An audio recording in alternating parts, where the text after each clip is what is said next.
word compromise is indeed the assessment many experts make on what the proposed new constitution for Kenya is all about. Kenya's constitutional moment came calling in early 2008. And with the country up in flames, the clamor for a new constitution was once again awoken.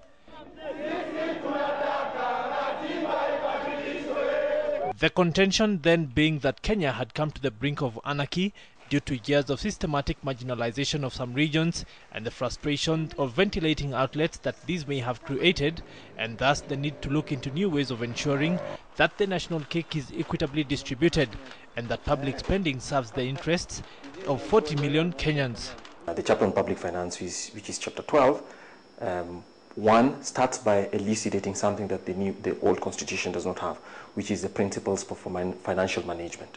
Indeed, Chapter 12 of the proposed constitution sets out the principles of public finance to guide the country in mobilizing and allocating resources among competing needs, should a new constitutional dispensation become reality. Article 201 sets out 5 main principles to act as a guideline, namely openness, accountability and public participation in public finance matters, prudent and responsible use of public funds, and finally clear fiscal reporting.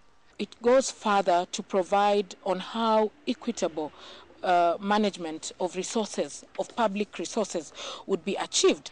And to ensure proper criteria for devolving funds from the center, factors to take into account to determine the division of funding between central government and the county are set out.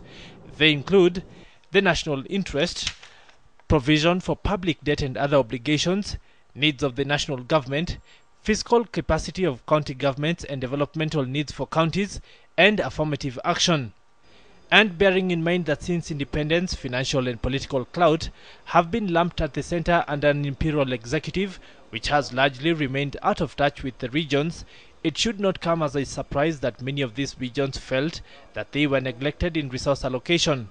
Remedial measures outlined under the same chapter include Article 203, which provides that at any one time, at least 15% of total annual revenue collection shall go to the counties. Decisions affecting life in a specific geographical area, in a defined geographical area, should, to the extent that is possible, be made at that area. This immediately brings into sharp focus issues of absorption and management, especially bearing in mind that had that revenue sharing ratio been applied in the 2009-2010 financial year, when 545 billion was collected in revenue, counties would have had 15% of that, or 81.75 billion shillings to play around with.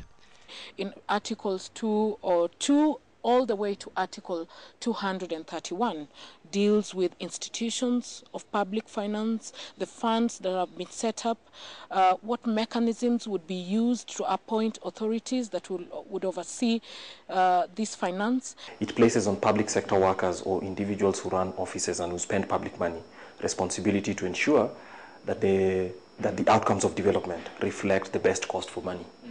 And informed by the rationale that years of neglect may have fueled resentment and caused some areas to lag behind in development, under the same chapter the proposed draft creates the Equalization Fund, meant to cater for the marginalized areas in a kind of affirmative action effort that should go over the next 20 years and try to right wrongs that have been in the making for the last 40 years. 0.5 of the national revenue would go to the marginal areas to take care of the basic requirements, healthcare, and we are talking about places like, Garissa, places that we keep saying the marginal areas, the dry areas in this country. It will last for initially for 20 years, but it may be extended for another 5, depending on whether Parliament agrees or not.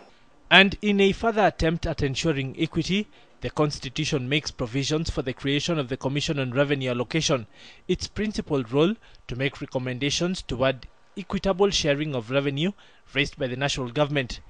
These and other measures are just some of the stringent guidelines the proposed Constitution proposes to put in place to shepherd public finance, and thereby try to provide a suitable framework for a stable political and economic climate. An economy runs on the basis of predictability, rules and institutions. While it is indeed true that economies are made on the back of predictability and proper planning, the proposed constitution proposes to take the guesswork out of management of public funds in Kenya today. The way forward, however, will be revealed come August the 4th. Peter Wakaba, KTN.